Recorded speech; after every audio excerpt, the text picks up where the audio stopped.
Entitled husband tells me to get a real job. He's unemployed. My 37-year-old fiancé and I have started living together as of 6 months ago. I own a house, and he moved in with me.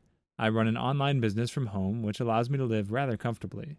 A month after moving in, he quit his job, saying how much he hated it and that he's going to try to do Twitch streaming for a living. I'm all for following your passion, so I was supportive, although surprised at the whole turn of events. I am in a financial position to support us both, but it felt off. Anyway, nothing happened with his Twitch channel. Sure, he's gaming all day, but he hasn't bothered to even try and create an account. He just games for pleasure. It's been 7 months. I've had conversations with him to suggest he finds work, but he keeps telling me that I'm unsupportive and he needs time. He wanted us to buy a bigger house together, but I said that I'm fine with my current one. I also said that since he doesn't have a job, I don't want to get a mortgage and be left paying for everything. He told me that if I found a real job, maybe I wouldn't have financial problems. We had a massive argument that night. Now he's been hinting at needing a new gaming laptop, which costs a few grand, and I've been ignoring it. So he asked outright for me to buy it for his birthday. I told him no, that my fake job doesn't cover new laptops. He got really ticked at me, telling me I'm selfish and am ruining his career. Granted, I can't afford to buy it, but he really hurt me saying my business is not a real job, despite me working my rear off. Am I the jerk for not buying him a new laptop? You're definitely not the jerk, but you might be a bit of a dope for letting this man live off of you for so long. This original poster started her own business and managed it well enough to support 2 people. She's living a dream that most self-employed people fight for every day. This man is lucky to have found someone as incredible as OP. But rather than be grateful for it, he thinks it's her job to baby him while he sits around and plays games because working is too hard. Everybody hates working, guy. But if you hate working so much that you can't even build up the energy to start a Twitch account, then you're a whole new brand of worthless. Making money from playing video games already borders on entitlement to a degree, but it's an acceptable way to live nowadays. This guy can't even be bothered to do that much. He'd be lucky to be turning a profit within 7 months of streaming anyway. If he was really passionate about making it work, he should have probably started pulling the trigger before he even quit his job. But apparently OP's the one who ruined the career he never started in the first place. What a total loser. This woman can and really should do a whole lot better. Employees won't stop accepting counterfeit money with Putin's stupid face on it. I own 6 restaurants and bakeries. We've had an issue lately with cashiers accepting counterfeit money. The managers give each cashier training on how to detect counterfeit money. Some of the counterfeit money is really good. It takes several minutes to notice something wrong, so I'm not upset about that. What I'm upset about is that some really bad ones have been accepted. We had a cashier accept Albanian money, several banknotes that say something like fake money for movie production, a 500 dinar banknote that had a freaking Van Gogh painting on it, and a 5,000 dinar banknote with Putin's face on it. It wasn't even the right size, and it had Russian writing on it too. 5,000 dinar is like 80 euros, so that really cheesed me off. The issue is that we couldn't pinpoint which cashiers accepted which banknotes, since all of these were discovered when we tried to cash the banknotes in at the bank.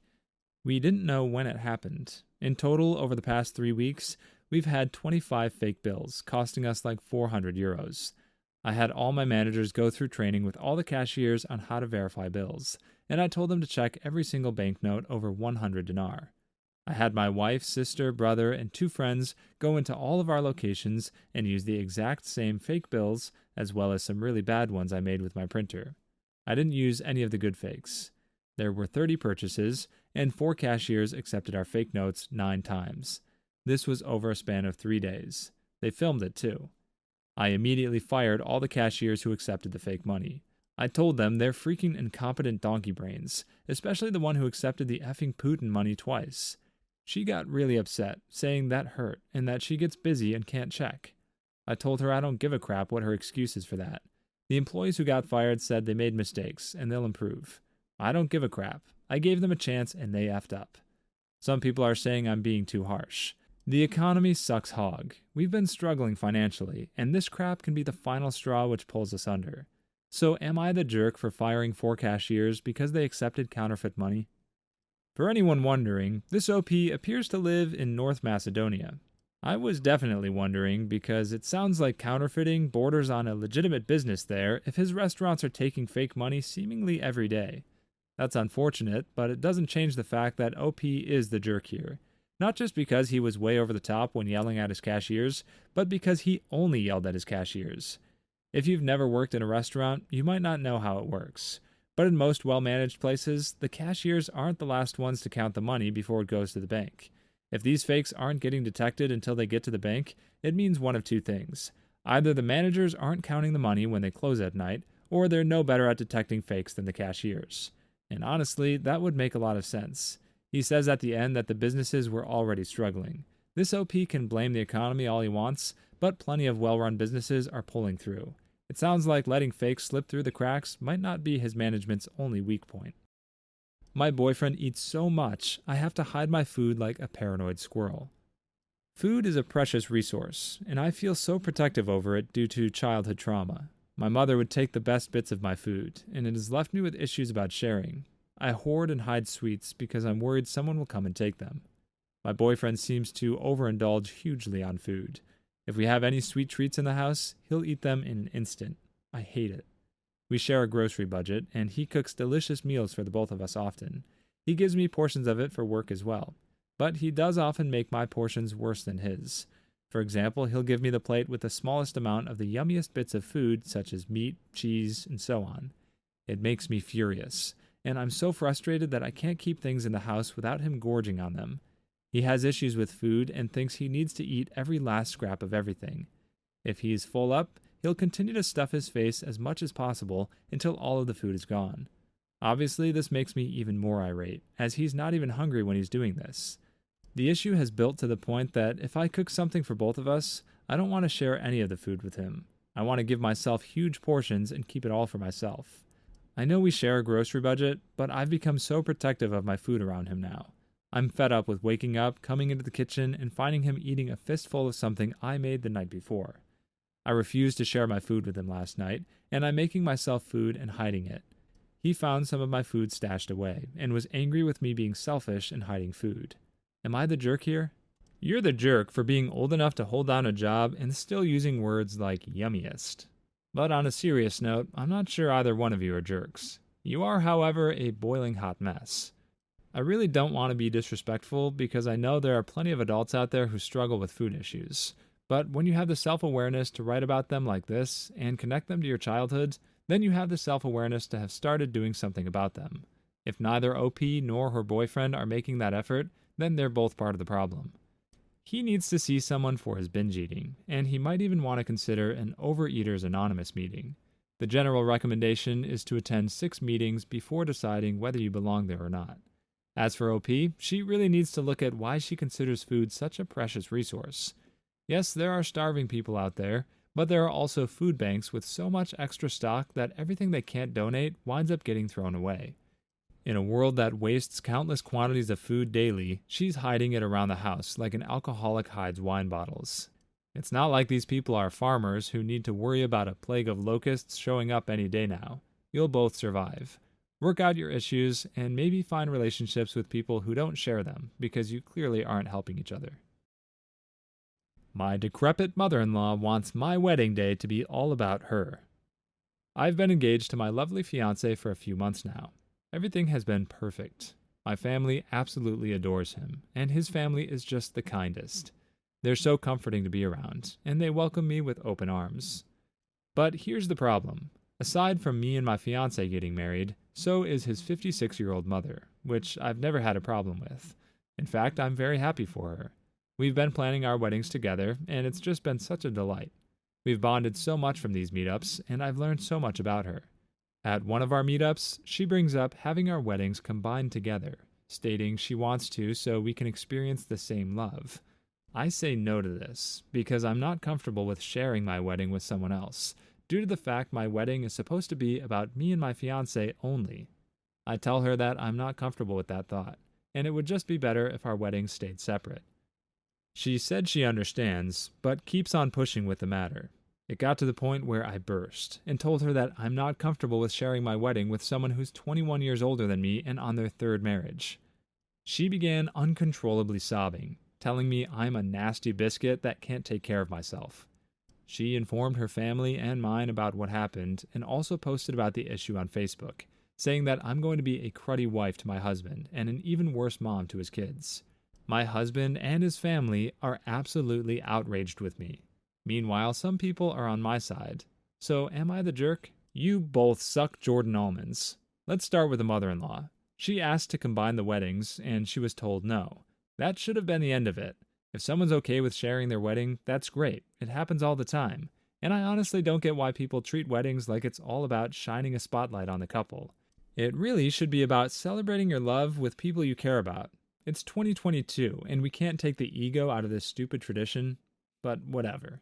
The woman's request was still denied. At some point, it's not healthy for either of them for her to keep pushing it. But OP went way over the line.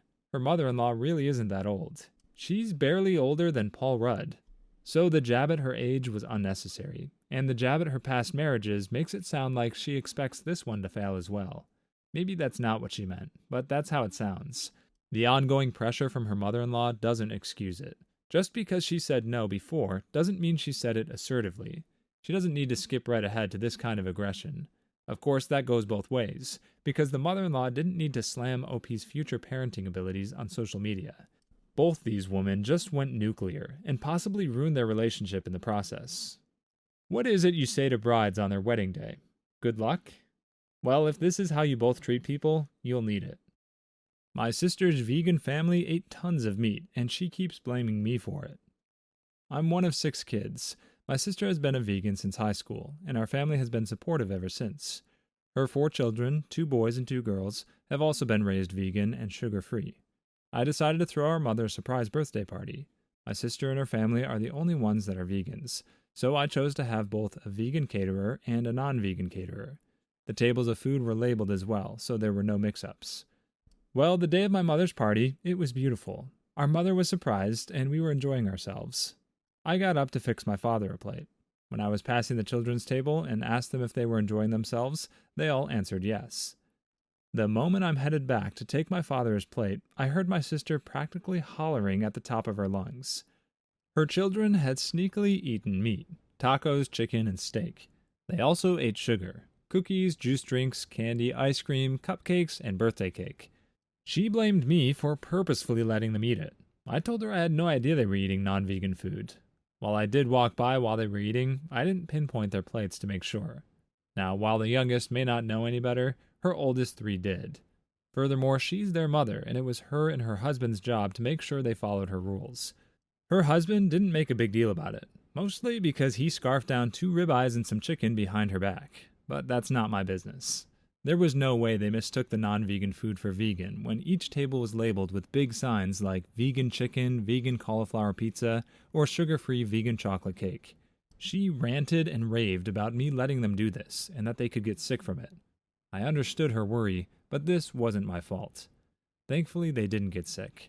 What hurt her feelings, though, was the fact they started asking questions about why they couldn't eat regular foods. Why couldn't they eat sugar every once in a while? She blamed me for trying to convert her children, for enticing them. While my family and her husband have said I did nothing wrong, she's been telling everyone in our extended family that I let her kids eat meat and sugar behind her back. I honestly felt I did nothing wrong. Am I the jerk? It physically hurts me to say you're not the jerk, because this post was so clearly written to elicit that exact response. Everyone likes validation, I get it. But I find it hard to believe there's no exaggeration being done here. The kids ate half a dozen kinds of sugar and 3 kinds of meat. The dad managed to eat 3 meat dishes fast enough that nobody else saw it happen. This, of course, raises the question of how OP knew about it, since she claims to have been minding her own business like a saint with no idea what was going on around her. Either way, it's crazy that so many people introduced new food groups to their diet at such vast quantities, and not one of them even got a little bit sick from it. Honestly, I'm not sure what I'd do here. The sister is going to believe whatever she wants to believe. If she's talking trash about OP to the rest of their family, that could be a bigger problem. Even if everyone took OP's side, it would still cause drama that could make future family outings really uncomfortable. I'm not sure how to handle that. Do you have any ideas? Leave us a comment and let us know what you do in this situation. Click on one of the videos you see on the screen now, or a Karen will sue you.